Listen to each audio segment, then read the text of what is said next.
That's a model of a landing craft control boat. I belong to a landing craft control club, and we meet once a year all over the States. And so,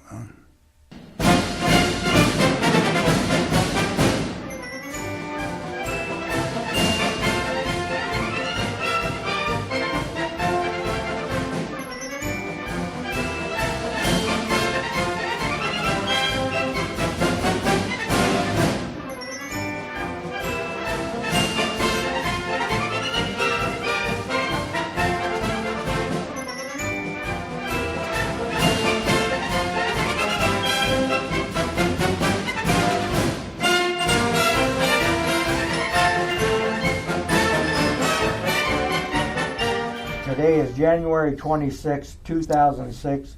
We're at the Warhawk Air Museum in Nampa, Idaho, and we are about to interview Mr. James Vrooman. Jim, can you tell us when you were born? oh, that's January 12, 1923, And in Ellensburg, Washington. Yeah. and what is your address? Or where do you live now? Oh, I live in Meridian. Your address? Oh, it's 1341 North Oak Creek Way in Meridian. That's an 83642. And phone number? No, we don't need a phone Okay. number. That's fine. Okay, Jim, tell us a little bit about your life before the military. Where did you go to school? Well, I went to school at Bothell High School out of Seattle, finished in 1940.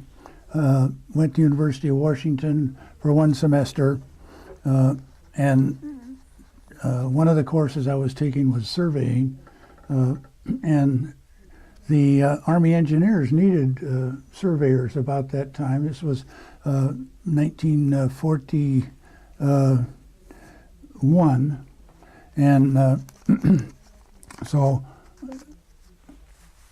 I worked for them on a survey crew. We were laying out emergency airports in the Northwest, and airports like Shelton, Washington. We did construction survey at Bremerton. We laid down Pangborn Field in Wenatchee and did the preliminary and some of the construction survey on Geiger Field in Spokane. And then I went to Alaska, and we tied in a bunch of coastal batteries that the Army had installed around the Sitka Sound area to protect the harbor for any invasion that might be made by Japanese in that area. They were very nervous in Sitka about that time. On the way back, I met the girl that's going to be my wife a little later. She got on board in Juneau, and we stayed connected. And then later, I decided that even though I was working for the War Department at that time, and I could have stayed where I was, I just felt that I needed to do something different, and so I joined the Navy. And Where were you when the war broke out? I was on 4th Avenue in Seattle, hand in hand with my bride-to-be at some later time. What did you think of the Japanese bombing Pearl Harbor? Well, I think I joined the great majority. I was horrified. I felt they had done a terribly underhanded thing at the time that they were taking off to bomb Pearl Harbor. Their ambassador was talking peace with our State Department in Washington. You were aware of that then? You bet. Yeah. You stayed aware of what was going on in the world and what was happening in Europe and in the Pacific. Yes, pretty much. I read the papers. I listened to the news.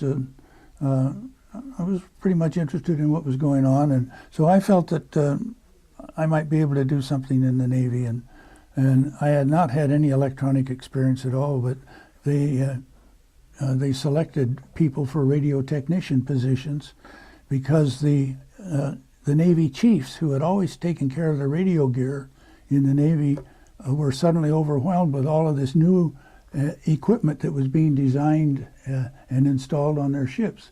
And they didn't have the advanced kind of training.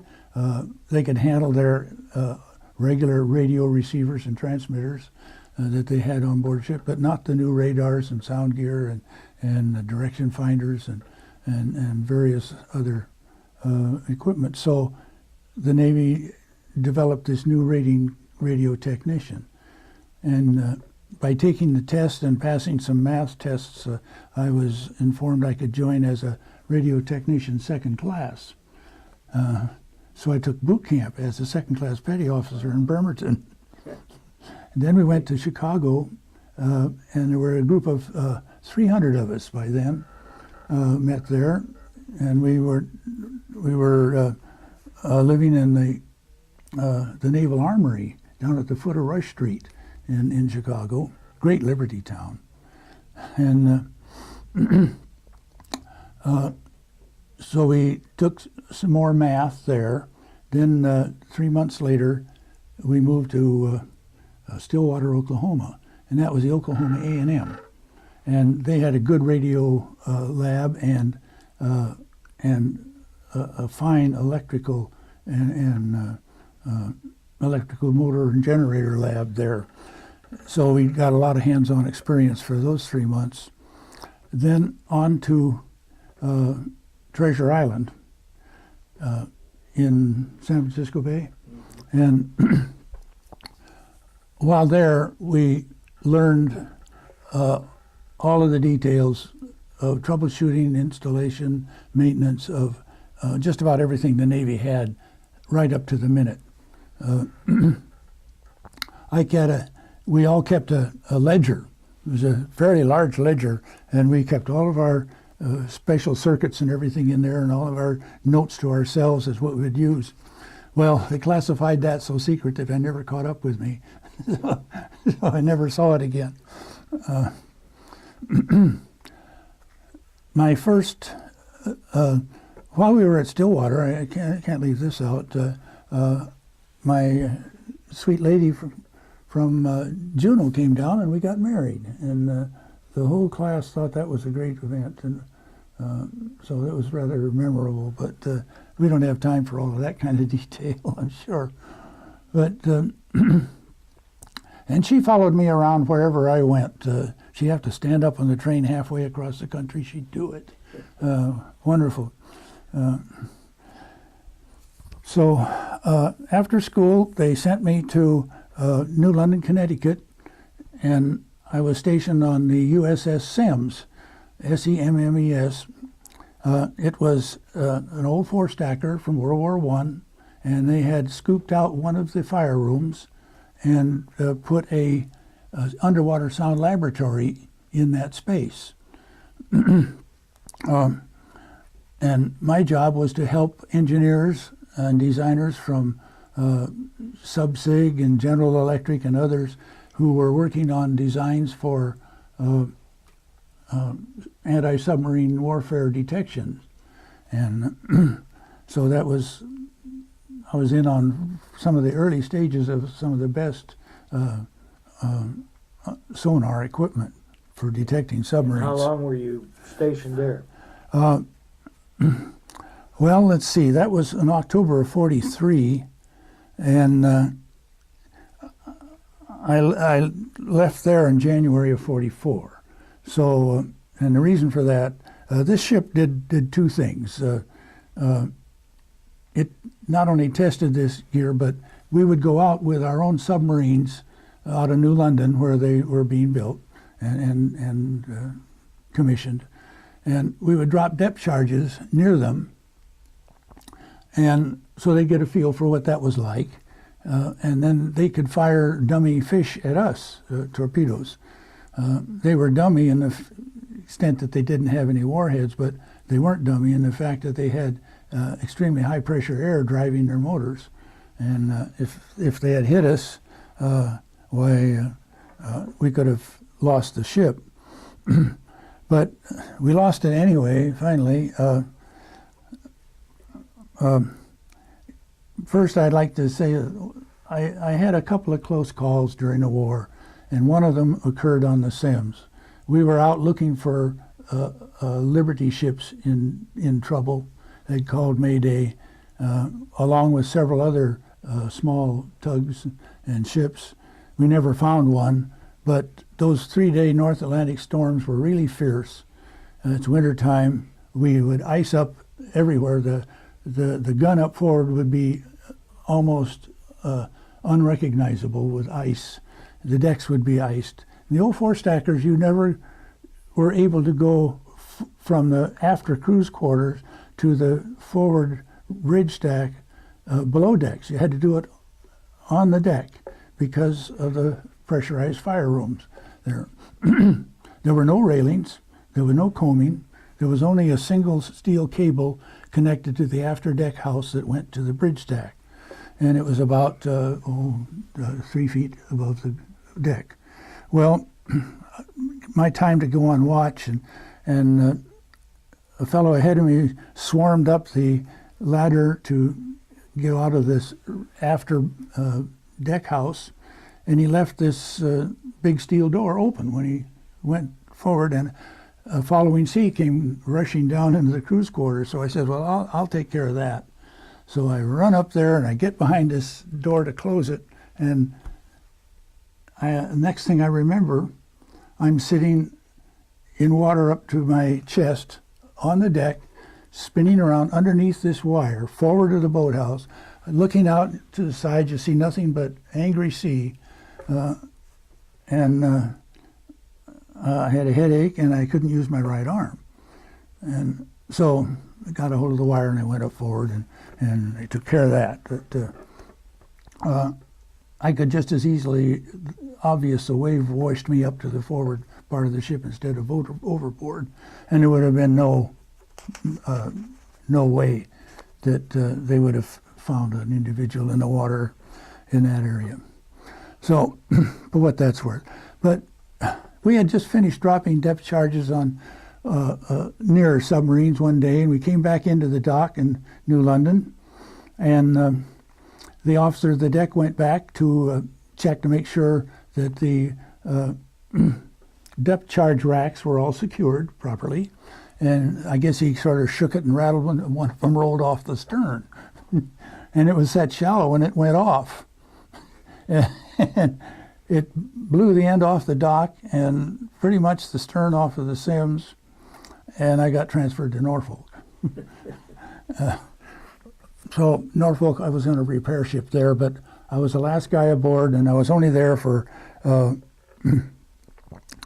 about a month.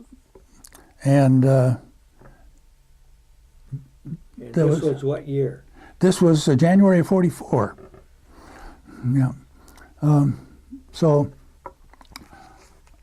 I went on board that, and I was working the last guy there, so I did most of the antenna work on radar and so on. And then there was this call for somebody, for a technician to go over to the amphibious forces. And of course I was the last one in, so I'm the first one out. And I go over to Camp Bradford, Virginia. This is in March. This is the this was the amphibious force training area there. And it's early morning, it's cold, it's raining, and here's this mock-up of an LST out on the drill field. And I look at that ugly thing and I said, you know, I'm in the Navy, look at that thing. And so, first LST I'd ever seen. They never did get more handsome, actually, but the more I saw of them.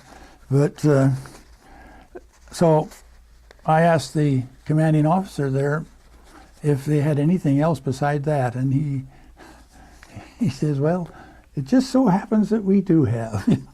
So he assigned me to the landing craft control boats, and I have a picture of one of those. They were super secret at that time. The idea was that this boat would lead the first wave into a beach on an amphibious landing, and at a specific beach at a very specific time, because bombardments were only good if you could hit the beach immediately after them before the enemy had a chance to recover. And to do that, we had radar that had special adapters on it that allowed us to tell where we were by a set of coordinates, and we could lay ourselves in position within 100 feet or more or less. So we would. The idea at a landing would be that they would offload us off of one of the ships that came in with material and with Marines, and we would move over to our position and sit there, and then when in case of Saipan, we used Amtraks because of the reef. You couldn't run a landing craft wooden LCVP into the beach there, so they had to use these tracked personnel carriers.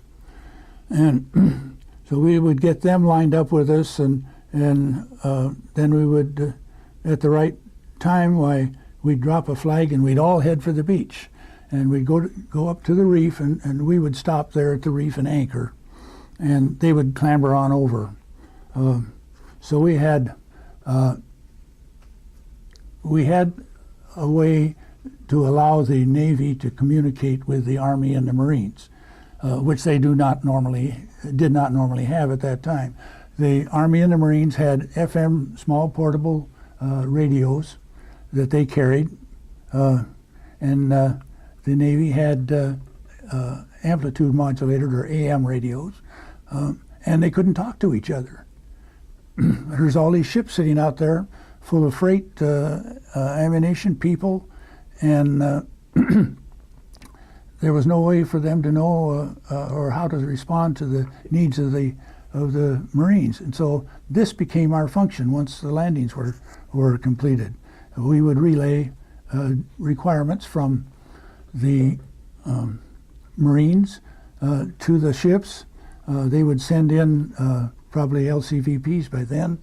There's holes in the reef now, and we'd direct them to which beach to go to. And you say you were anchored on the outside of the reef. Yeah, it's about 100 yards from shore, maybe. And you were sitting there taking incoming fire from the enemy on the shore. Actually, very little. Maybe the first day there was a little rifle fire. You'd hear something ping off the hull, maybe. But what really got us was the mortar fire. There was a mountain to our left on the beaches at Saipan. We're on which island? We're on Saipan, right? Marianas.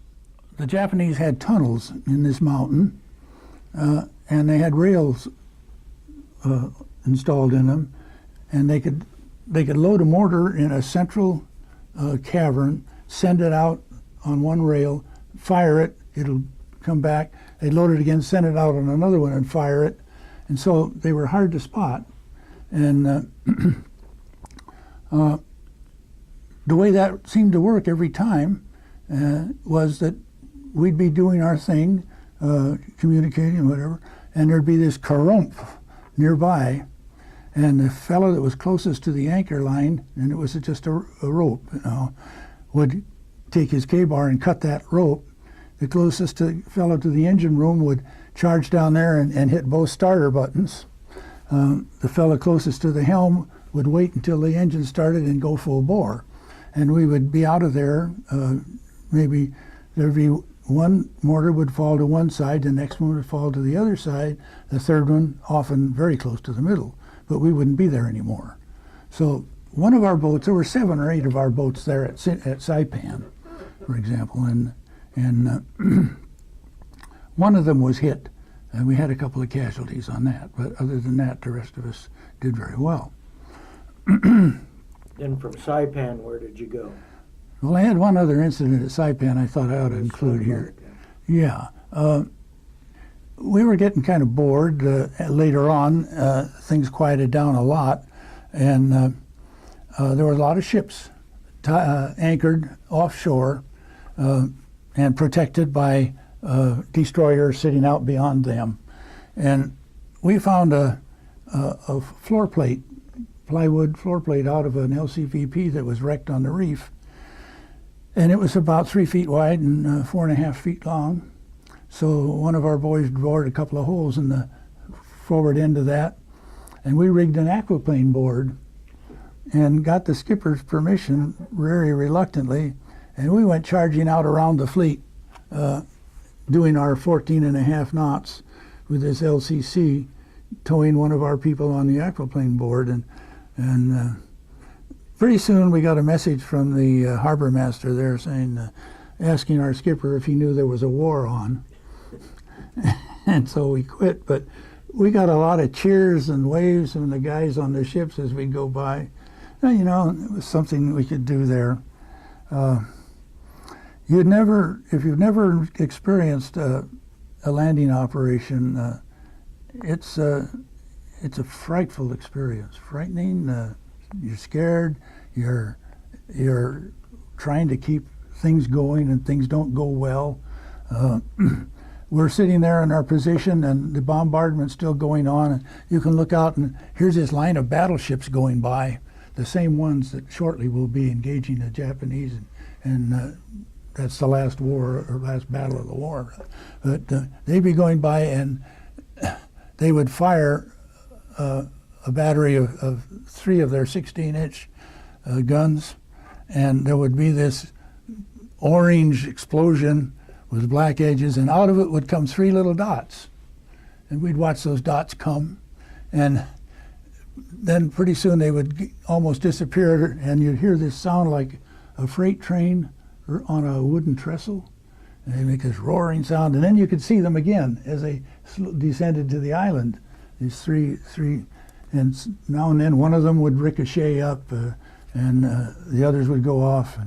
And then the LCIs had rockets launchers on them. They could fire hundreds of rockets all at once, and they'd just point the ship at the beach or at the area they wanted to fire them, and they had no control over elevation or anything. They just get in the right position and push the buttons, and all of these rockets would arc over onto the shore. I don't know how the Japanese survived that. Of course, they didn't in the long run. 30-some thousand of them went under. And you may have heard of this problem of the Japanese civilians committing suicide on Saipan. There was a cliff on one end of the island there, and at the end of the war, we were just mopping up and pushing everybody to that point. And a Japanese-speaking ensign came aboard, and we had what they called a bullhorn. It was 9 speakers mounted in a box with some really big amplifiers behind it. You could hear it for miles. And we went around to that end of the island, and here were civilians up there crowded along the edge, and now and then a child would be thrown over, and then people would be jumping over onto the rocks down below. And this fellow talked to them as we cruised back and forth. I don't think he convinced many. So I guess I had heard, and it's obviously scuttlebutt, that the Japanese said, the soldiers told them that Americans ate babies. Whatever. So, well, we went from Saipan to Tinian. On August 1, we struck Tinian Island, which is right next to Saipan. Guam, Saipan, Tinian are all part of Marianas there. And that went uneventful, really, because the Marines tricked the Japanese into where we were going to land. We landed in the most unlikely place of all, which turned out to be fine. Worked good. But a major storm came along while we were anchored there. 5 of us had gone in a little skiff that we built, actually out of orange crates and painted blankets. And we went over to another ship to get chow and some water. And the storm came up, and our little boat foundered, of course, immediately. It only had a couple inches of freeboard. And the seas made up, and it started to rain. And when it rains in the tropics, it rains so hard that when it hits the water, it bounces 2 or 3 feet. And so all you have is a kind of a layer of water that's not, that you can still breathe, but just barely, and you can't see much. So 2 of us decided to swim out instead of swim in, because those waves were breaking over that coral reef, and we didn't want anything to do with that. Well, we got picked up a little later. We were all in really good shape, swimming and working there. So, but our boat went across the reef and slammed up against the cliff, and it was there for 3 days before a tug came along and towed it off. And it was obviously, we were out of operation by then, so they put us on a merchantman, and we went back to Pearl Harbor, and I spent about 3 months there. It was at the YPO amphibious base. Well, while you were in the South Pacific now, you had already married. Where had your wife gone? Well, she was in Seattle. This is one of the things that happens. That, you know, I got to San Diego. She had already gone back to Seattle. I found out that I was going to be assigned to an LCC crew there, and there was going to be some training. So I could call her up and send her a wire, and so she's coming down. And then one of the LCC technicians got home leave because of a relative's illness, I guess, and I got shifted over onto that, and it was leaving the next morning. So I figured the best I could, and I called the train master at Los Angeles and asked him if he'd page my wife, Betty.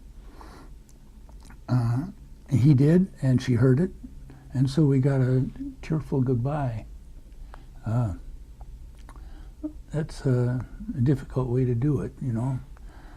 So then she turned around and went back to Seattle. I still cloud up a little bit thinking about some of those things. Well, we spent the winter in Maui training underwater demolition teams. We were at a Kamiole amphibious base, they called it there. This was October until January of January 45, October 44. And then I was suddenly transferred to the PCE 872 running out of Pearl Harbor. They were new from the U.S., so I got to strut a little bit as being an old salt, you know. And my job aboard that was merely as headquarters. It had its own technician. And so while we were at sea, I emerged right in with the crew, standing C Division watches. C Division takes care of steering the vessel, operating the radar, and operating the sonar in half-hour. What was the duty of that ship? It was a control vessel used as a harbor master. It had quite a bit of radio equipment on it also, and it was generally the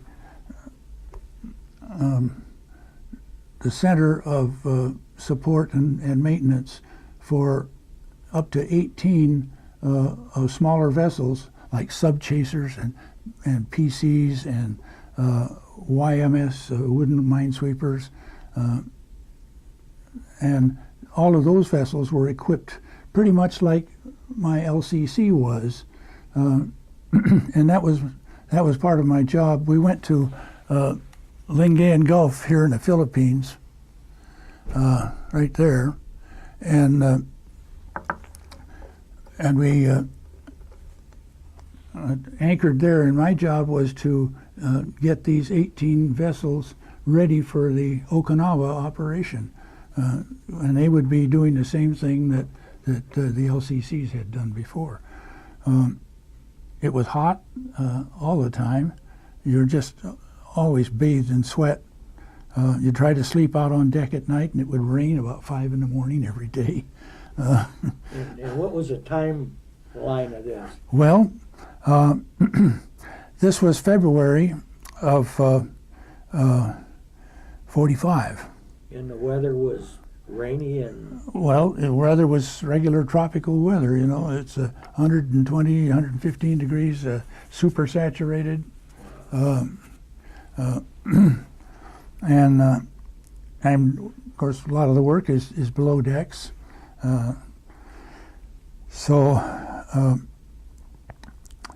This was really at, much of that was at a place called Purvis Bay in Guadalcanal. Well, we went in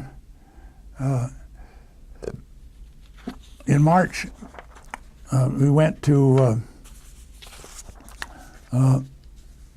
Ulithi, which is an atoll. Actually, it's more of just a coral ring, as this table, with an opening, and we put the attack fleet pretty much all got in there, and we lost one of our vessels when he ran on the edge of the reef getting in there, so I had to, with another fellow, we spent 48 hours putting another one together. That's everything from batteries to all of the radio and antennas, and we were pretty proud of that. But so on April 1 of 45, of course, we hit Okinawa on the Hagushi beaches there. I've got a note that said we had 300 ships and 18 battleships, 40 carriers, and 200 destroyers. And on April 6th, the kamikaze started, and they caused as much psychological damage sometimes, I think, as they did physical damage to those folks that were just helplessly anchored there at Hagushi beaches. And they set up a radar picket line. They took destroyers and stationed them 100 miles from a point, which they call Point Bolo, on Okinawa, in a 100-mile radius around Okinawa. And those folks had air search radar, very good air search radar. They had fire control radar for firing proximity fuses at aircraft, very, very, very, very accurate and very deadly. And their mission was to report incoming fleets of kamikazes, and they'd come by the hundreds. It's just unbelievable. They would start in toward us, then it would split and go around a ways and then come in. The destroyers also had combat air patrol, Black Widow night fighters, and the destroyers could direct them to these kamikazes. And of course the kamikazes those pilots were green and knew, and about all they were trained to do was to fly straight and find something and fly into it. So they weren't fighters, and there were days that 150 aircraft, not a one would get through. So you can imagine the carnage involved in that. But we lost some people psychologically, even on our vessel. So, and my job, again, at this time was to keep everything going. And one of our control vessels was hit by friendly fire. Somebody in the fleet was following one of those kamikazes with a 20 millimeter rapid fire weapon, Oerlikon, and he followed it right through the radio shack of this small vessel of ours. So they were totally out of operation. I had our ship was anchored there in Higuchi Beaches, and my job was these other 18 vessels to keep their gear going. So they assigned me an LCPR, which is a kind of a about a 28-foot landing craft. It has a sort of a bow, a blunt bow. It doesn't have a ramp, and it has a half cabin. And so I kept that tied up off the stern of this PCE, and I would just, on call, I would just run over to whoever needed help. That's what I did there.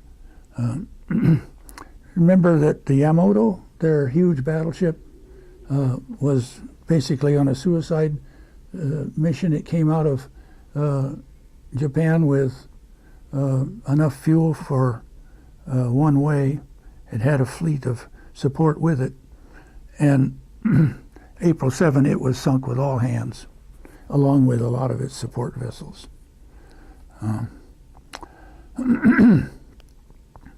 We went down to Manila from there. The operation was not complete yet at Okinawa, but we escorted some vessels down to Manila. That was supposed to have been an open city, but it looked like that as you entered the harbor. But once you got close, everything was a shell. It had been completely destroyed. And the harbor was full of sunken ships. Gee, I don't know, we sure caught them somewhere. And it was a shallow harbor. These were sticking up all over the place, so it was obvious what had happened. We went back to Okinawa with some barges, and we were acting as a screen. And a YMS, one of our screen vessels, that's a minesweeper, and it's a wooden hull vessel. He lost his sonar, so he couldn't act as a screen. So it was calm. So we arranged for him to come alongside, and I just stepped from one to the other and fixed his gear and stepped back across. There was nothing to it, really, except that I had a couple of cans of beer and some cigarettes in my toolbox that I didn't have when I went over. They were real happy to have that done. There were a number of storms there, but I think that one element I'd like to tell you a little bit about is we were on our way back to the Philippines from Okinawa, which is, they don't put it on here, but it's somewhere right in here. We're back on our way back down here, and as we went past Formosa here, this little white yellow island, we were observed by an aircraft that flew about a 10-mile circle around us. Now we have a destroyer escort leading us, DE 682, the Underhill was the name of it, and we had some LSTs, and there was a subchaser that broke down, and we took that under tow, and so the rest of the fleet had sort of gotten over the formation had gotten over the horizon when the DE called out that he had made a submarine contact, and in a little minute he says, "I'm going to ram it," and then there was this horrible explosion, and we're 30 miles away, and we just jumped in the water, you know, and we looked over, and there was this big cloud of smoke going up, and so we dropped the subchaser to another vessel and tore over there. When we got there, there was just the stern of the Underhill. The last section looked like it had been cut with a machete, and just the stern section. The remaining crew of almost several hundred men had been saved, and the main stack, almost all of the ship, was gone, just gone. I have no idea what explosives they used for that, the Japanese, but it wasn't a regular torpedo.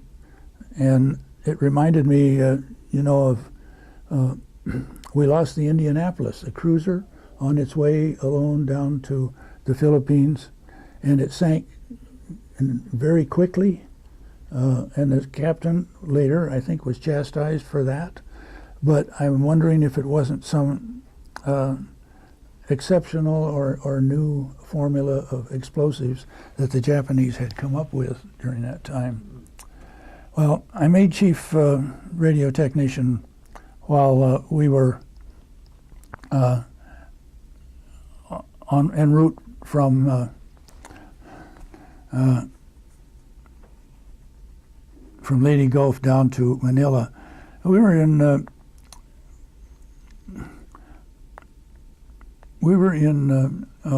Lingayen Bay in the Philippines when the Japanese surrendered, and we were all watching movies. There were ships that were barged up together side by side, and the harbor master came on the air and said, "Now hear this, the Japanese have surrendered."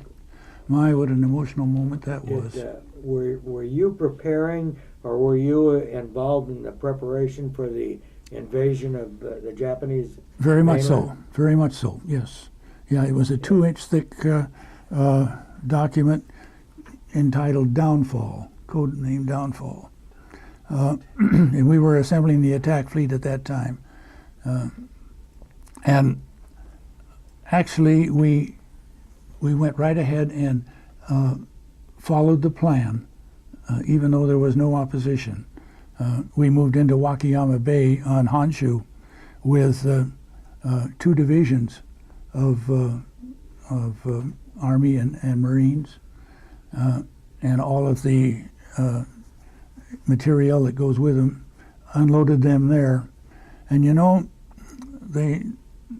the people that complain about our cold-heartedness in using the atomic bombs on Hiroshima and Nagasaki should have seen what we could see there. That bay had a beautiful sandy beach and almost a half circle. And when we moved in there were small boats lined up side by side around there, all of them loaded with explosives, ready to come out and attack us. And they were not military vessels, but they didn't have to be. I've seen it happen. You'd fire at a vessel and it creates all kinds of smoke and fume, and out of that comes another one. You fire at that one and more smoke, and out comes another one, and pretty soon, some of them are getting through.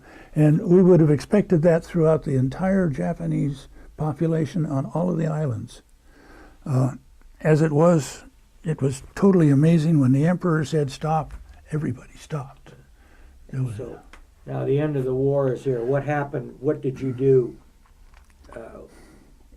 Well, again, the same thing happened. This 870 PCE I'm on, PCE 872, its radio technician was sent back to the States because of a parental illness, and I got to take his place. Things in the amphibious forces were not too good administratively, and so I had all the points I needed, and I had more frustration than I needed. But eventually we returned to Pearl Harbor all alone. My last duty was called up the night we were expecting to see Midway. Hey, the radar quit. So I got to repair that. And, electronics equipment doesn't go good with these tropical problems. It wasn't designed to stand the heat, so the insulation crumbles off the wiring. The fungus shorts out high voltage circuits. So generally at the end of the war, I think the material that we sent to the Pacific was pretty well shot.